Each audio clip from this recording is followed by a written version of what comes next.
Hello everyone, it's Katrina. Welcome to our kitchen. I really want to thank you for taking time out of your evening to make unleavened bread with us. We are sorry that you weren't able to join us on the Zoom, but we are glad that you are taking a chance to make this bread and deepen your Holy Week experience. Today we are going to be making an unleavened bread, and the recipe we are using is the Luther Seminary communion bread, which can be found in your Holy Week packets.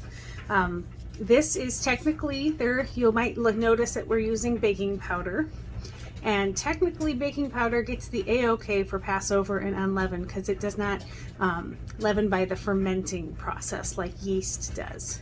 So don't worry about that, but I did look it up because I was wondering the same thing. So you've learned something new. Baking powder passes it as long as there's no cornstarch. So we're going to go ahead and make this up. It's very simple.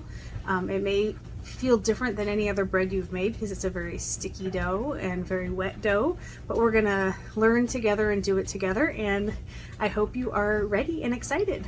You just need the ingredients, something to mix in. If you haven't already started boiling your water, do that because you want your water to be really hot. I just turned my water off onto low, and I'll pop that off and pour it into a cup right away, and by the time we've sifted everything, pretty sure the water will be right where we want it. We want it hot, but not so hot you're going to burn yourself. So don't put straight boiling water in your cup because you are going to have to touch this, so we don't want you to get hurt.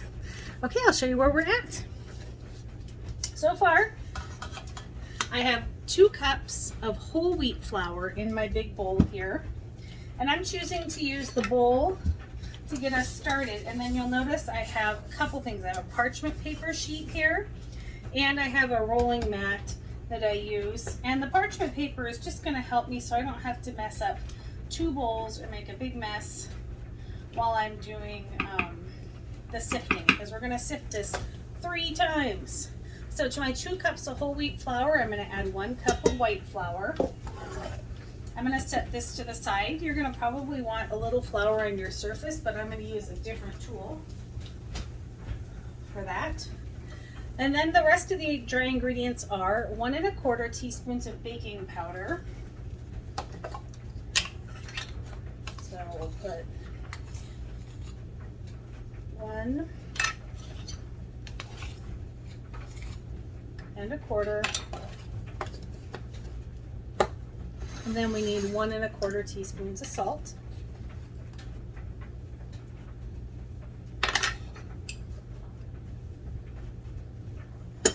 And I'm going to stir those together just to give them a chance to at least start out incorporated as I sift them. And it's going to be easy as this. Move our measuring stuff out of the way.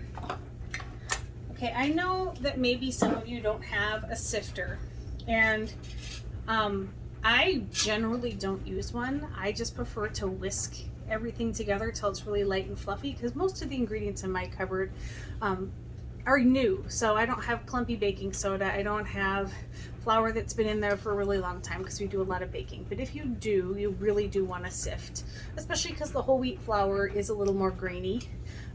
If you don't have one, just really do a good job of getting your whisk in there and breaking up any clumps that there are. But I think using a piece of parchment paper here is really nice because it's going to help keep things from getting too messy. And I was hoping the kids were going to join me for this one, but they're joining us on Zoom tonight because they're still doing school stuff. So it's just us. And seriously, my sifter is just ancient. Can't think of the last time I've used it. It's all sad and tired here. There we go. Now we're cooking. Mine doesn't have a huge capacity, so I'm just going to do it in 2 batches here and get a really good hand workout. Doing this really reminds me of cooking with my grandma. She used to always make us, as the kids, sifting was our job. And now I really understand why. Add the rest of the flour in here.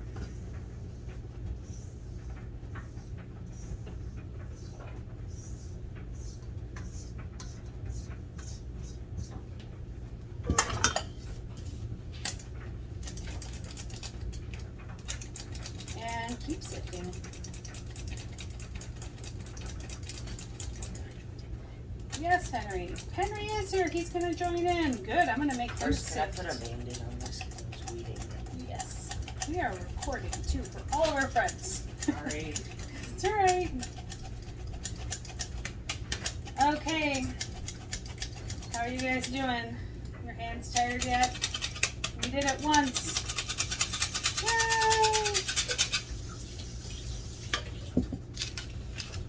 Okay, I'm just going to dump this back in the bowl. Half of it at least. Put it back down. And we begin again.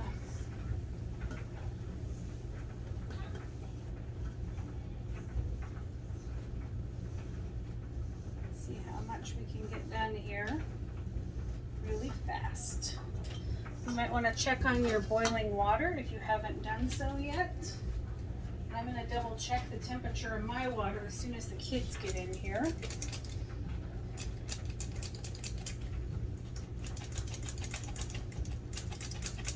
going to make sure it's nice and hot.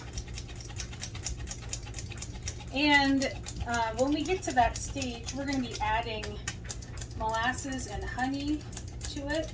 So the heat is going to help that dissolve. And it is also going to help cool off the water just a tiny bit. That's why we want to start with really screaming hot water. Okay, Henry, I'm going to load this up for you. And then you Fun sifting job. sift, yes. Okay. Put this here so people can see.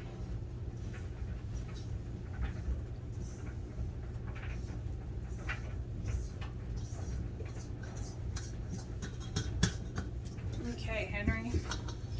Just squeeze the handle and sift. You can pop your head in there and say hi.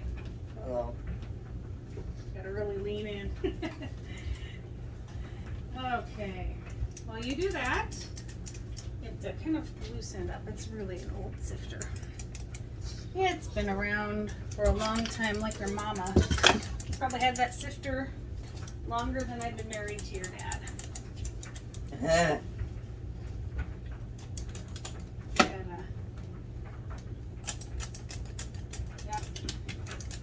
Just kind of go for it pretty soon when there's less pressure on it. It'll work. Okay, there you go.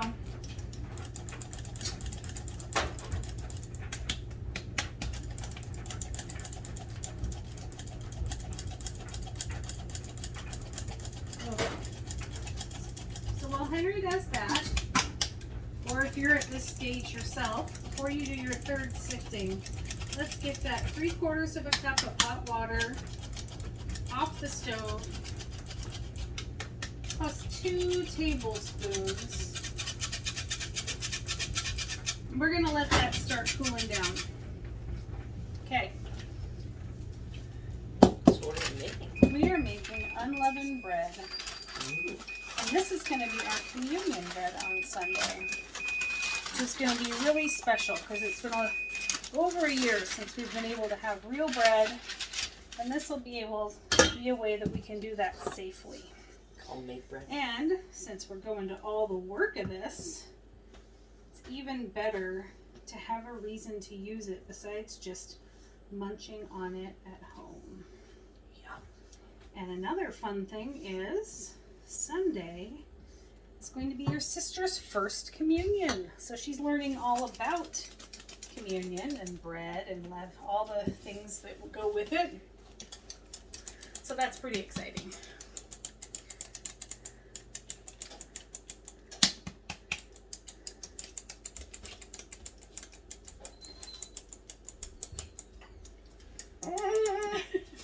Is it working? Just takes a special touch, I guess. May I help? Yep, you can help in just 1 second. We're recording this, so you can pop your head over there and say hi. It's gonna go on Facebook and YouTube's for our friends. There we go. Now it's going. We are almost done with our third sifting. How are you guys holding up? Are you doing okay online? Your hands tired yet? We're almost to the finish line here. Then the easy part comes.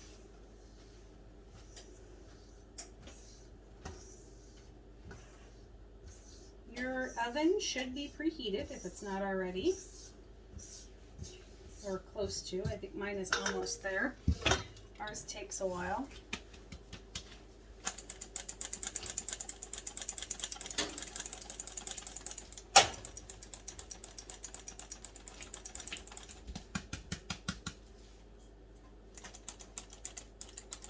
I like your thing. I like your apron. Thank you, Lillian. That's from my grandma. Cool.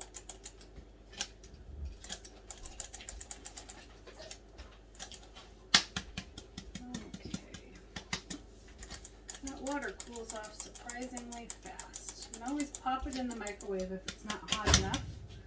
I'm just adding a little more hot water to get us where we want.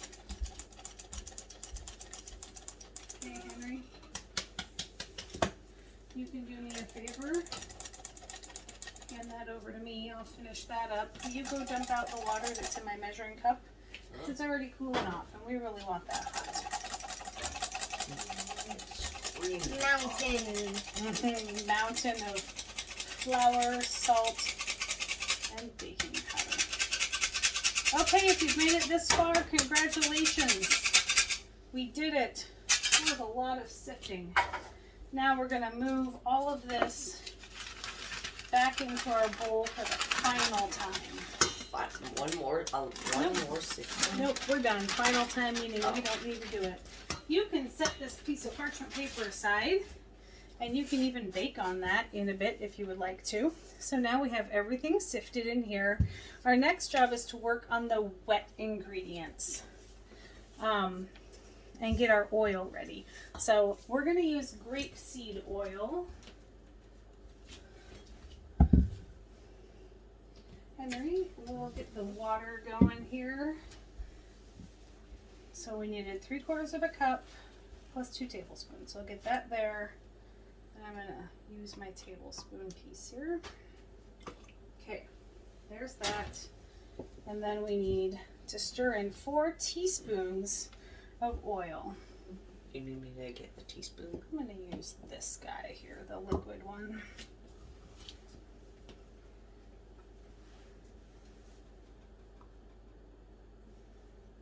Wow, you can really see through it. It's very bright.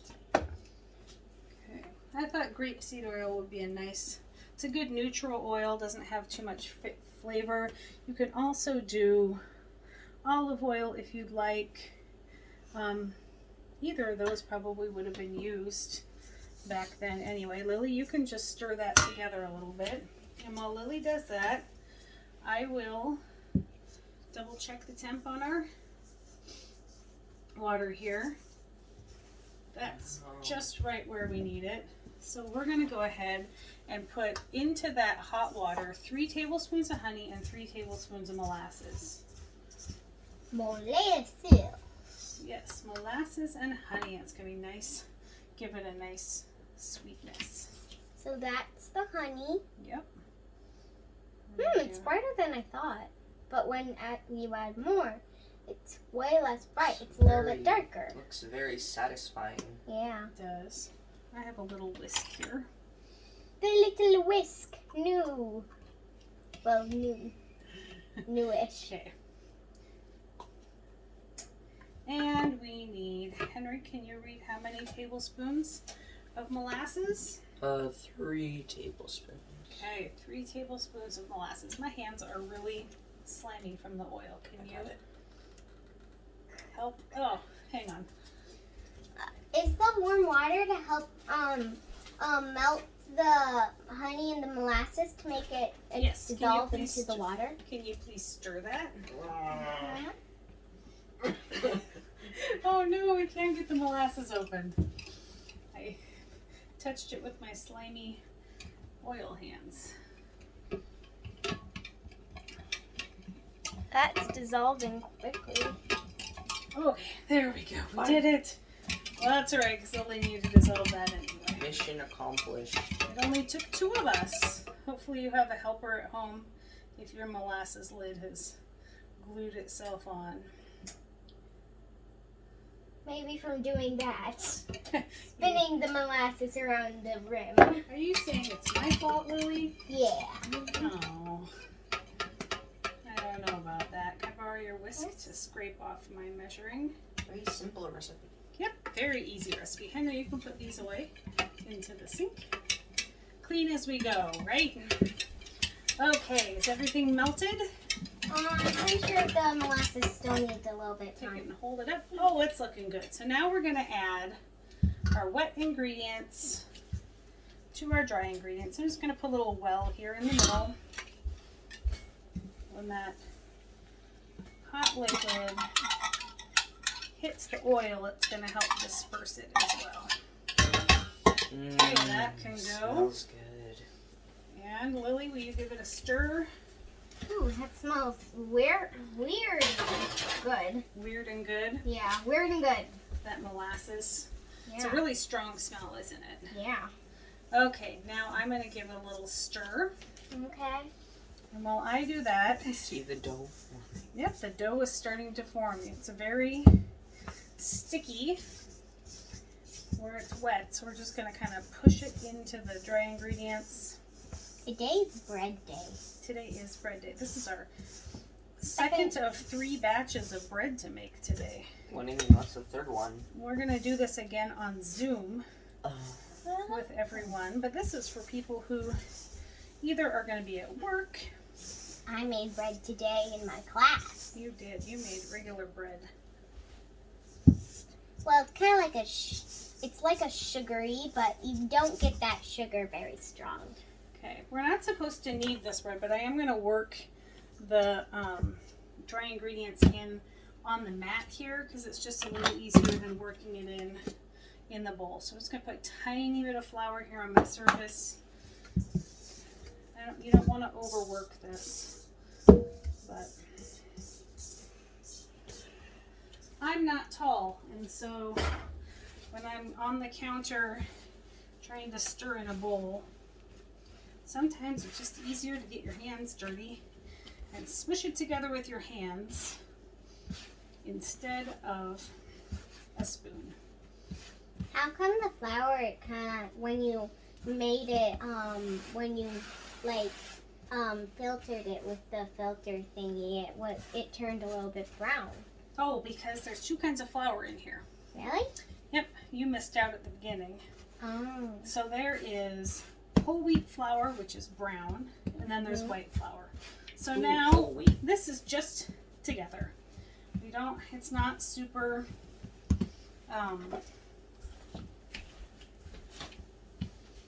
wet. I don't want to play with it too much, so I'm going to take, and we will cut this into 4 loaves, and then we'll form them into 4 loaves, or 4 rounds. Let's see here. I think we'll just use, I always like to use my frosting, a cake decorator, to cut the bread on this mat or to divide up my dough because it's a nice thin blade. It's not sharp.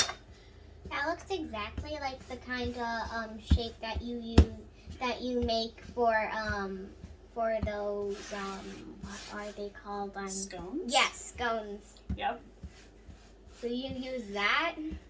Yeah, that's what I usually do. So now we're just going to flatten these into discs. 4 of them that are about a 1/4 inch thick.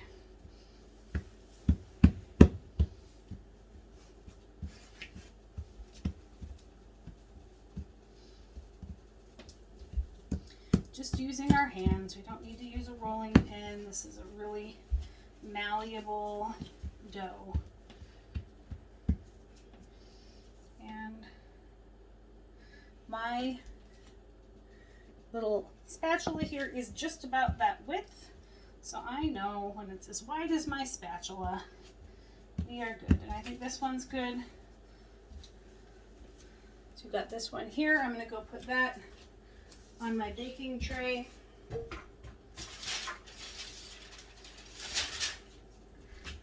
shape the next one.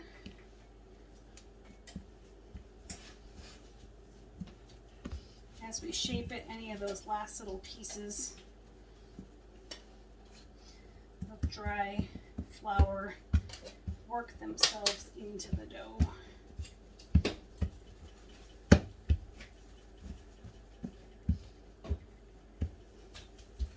And I know from my last one that when it was a 1/4 inch thick, it was 6 inches round, so I'm not even going to bother measuring this one. Just going to get it 6 inches round and pop that on the tray.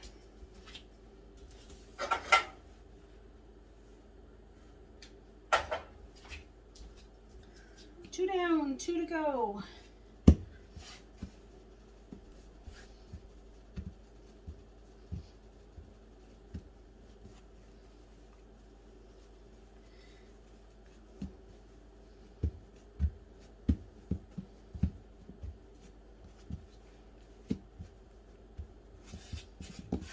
This whole wheat flour out of my way so it doesn't keep trying to add itself to our little rounds here. That looks good. Take a look at that. And we'll move on to our very last one here.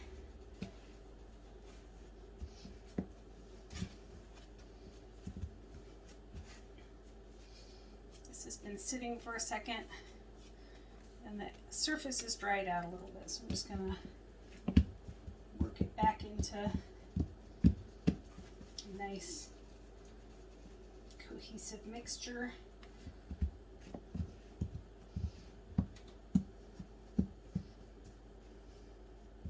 It's really dry here in Yakima, so keep that in mind when you're adding extra flour and things like that. You don't always need it. Use my palm of my hand to work on that center there.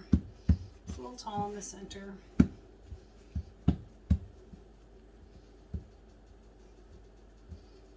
Okay.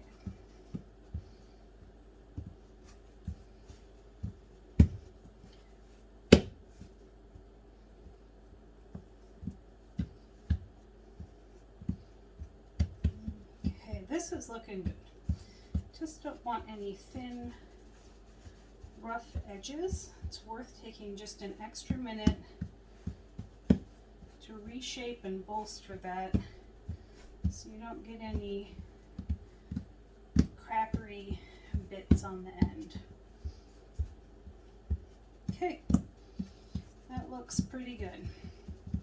I'm going to bring my tray back over here. Just fold this over so it doesn't make a mess and it's ready for the next load.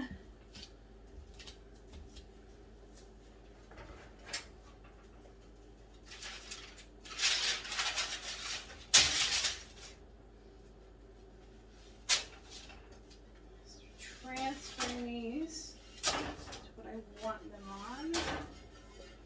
Just a moment.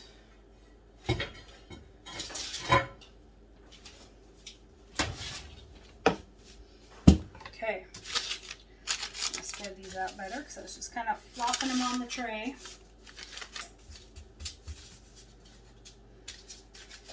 Now, with a knife, if you were making this for church for Sunday and you were going to be ripping it up, you would want to score it quite a bit so it's easy to break up. Since I'm just doing this mostly for our family, this one I'm just going to put across right in the middle. That'll be the one we use on Sunday. And then this one I'm going to break into smaller pieces and we can pop these in the freezer and use them later.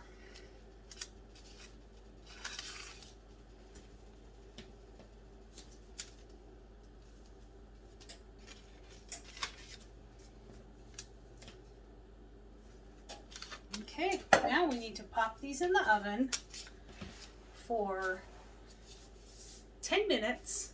Then we're going to brush them with oil and bake for another 5 to 8.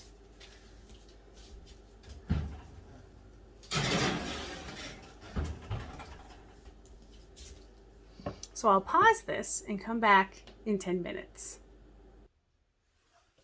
And we're back. It's been just almost 10 minutes, and before we pull these out of the oven to brush them with oil, you need to do that with something. So get yourself some sort of basting brush or something that you can spread the oil across the bread easily, and then just put your oil in something so that it's easy to get to and so you don't waste too much. I'm thinking about a tablespoon is going to be good, so we'll see if that works out. And now I'll go grab them out of the oven.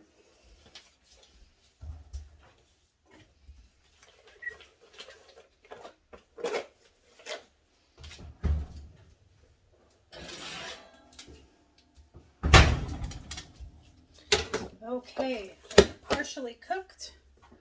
They smell amazing. And molasses is just fabulous. I'm going to brush these.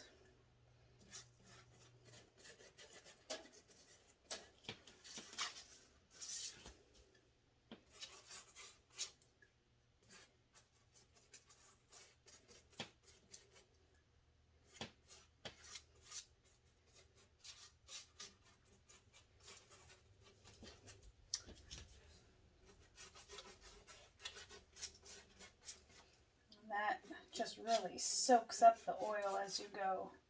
So careful if you're using something other than a basting brush. It's just gonna really grab onto that oil. These are really just kind of rustic loaves, so don't worry about if they're perfect. That's not the point. The point for us today is to really take a taste of some of the flavors that Jesus might have had at his Last Supper. We're going to eat this with our dinner tomorrow.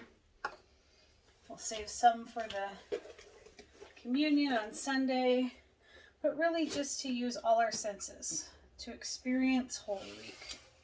Popping these back in the oven.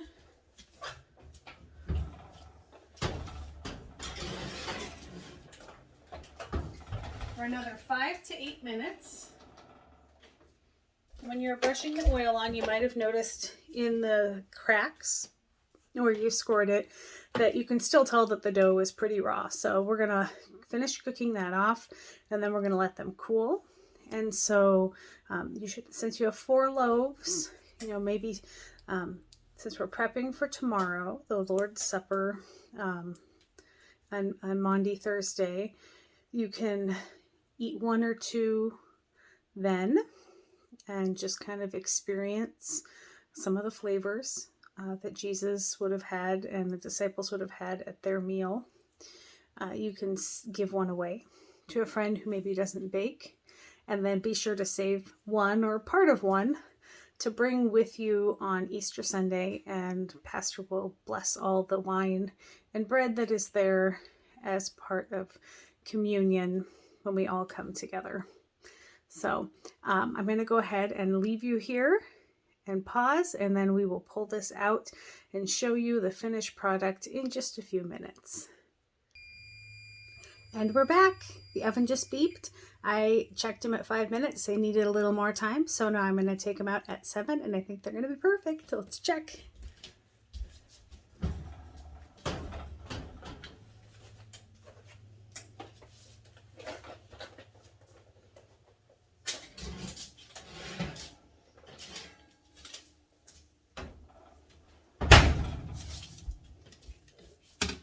Oh, these look great. I can tell that they look cooked through. Check the underside here.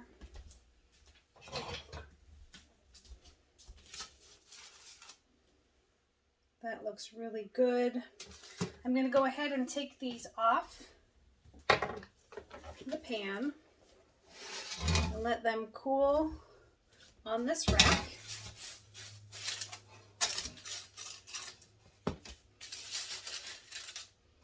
And I cannot wait till tomorrow. We might have to break into them a little early and at least try some of them. But this is going to be amazing.